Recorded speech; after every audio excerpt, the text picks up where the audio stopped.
There is an unmistakable magnetism about Las Fierbinți, a Romanian village comedy that often disguises its sharpest social commentaries under layers of humor and absurdity.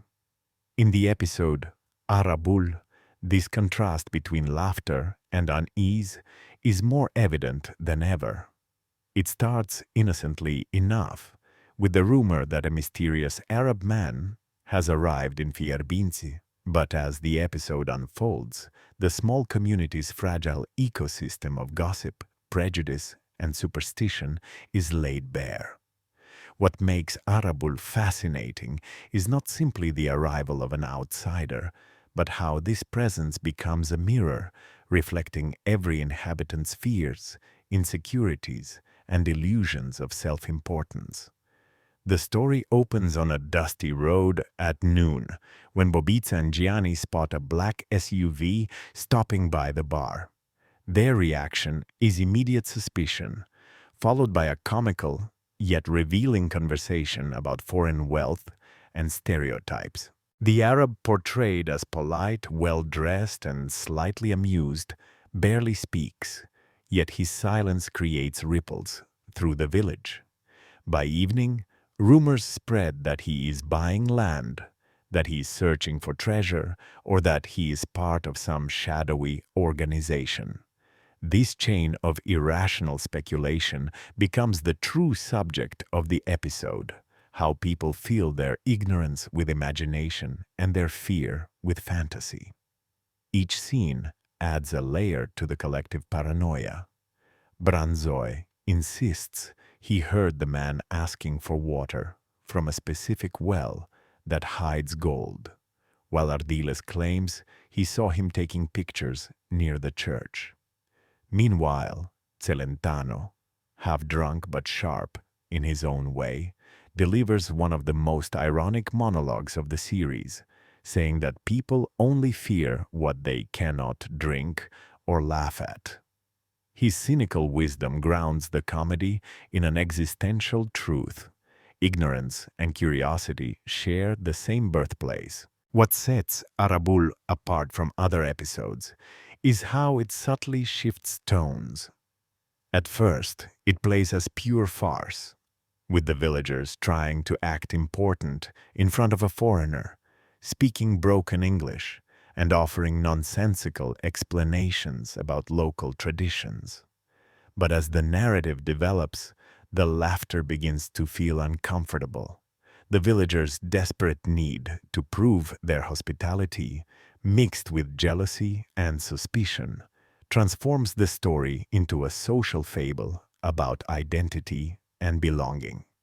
When the Arab finally reveals that he is simply passing through, looking for an ancestral site connected to his Romanian grandfather, the audience is forced to confront the irony. The stranger was never a threat, yet the village turned his arrival into an event that exposed its own insecurities. The episode ends with the Arab quietly leaving, while the villagers argue about whether he left because of them or because of a secret mission. This absurd conclusion perfectly encapsulates the satire. No truth can survive the machinery of gossip.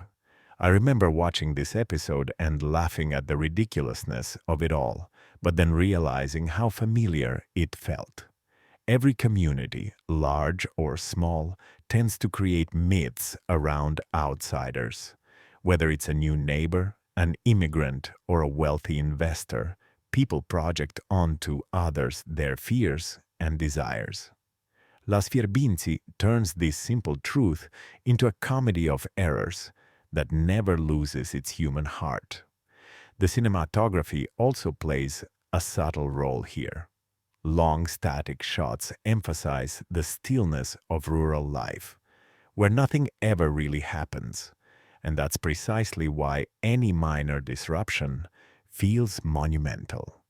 The dusty streets, the old benches, and the idle conversations capture the authenticity of small-town Romania. Even the background noises, the hum of cicadas, the clink of beer bottles, contribute to an atmosphere of timeless stagnation. The humor, though broad, is not cruel. It allows each character to remain lovable despite their flaws. Gianni's bravado, Bobica's opportunism, and Branzo's foolish pride represent the different faces of the same insecurity, the fear of being insignificant. The Arab's presence exposes this collective anxiety like a sudden gust lifting a curtain.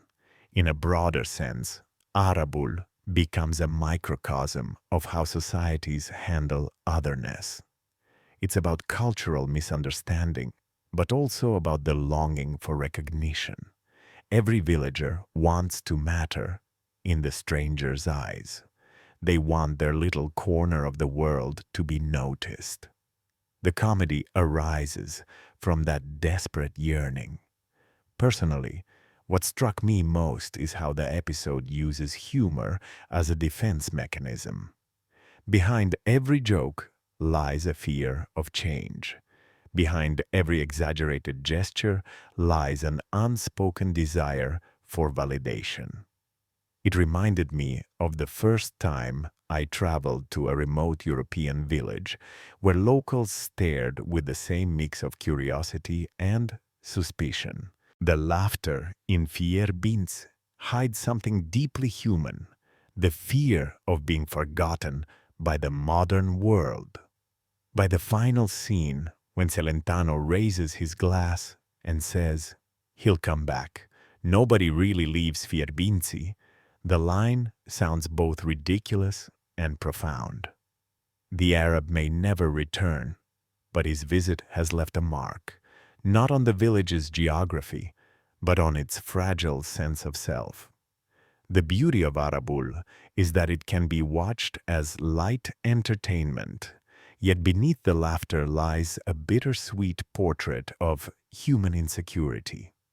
It teaches without preaching that sometimes the greatest comedy lies in watching ourselves trying too hard to be taken seriously.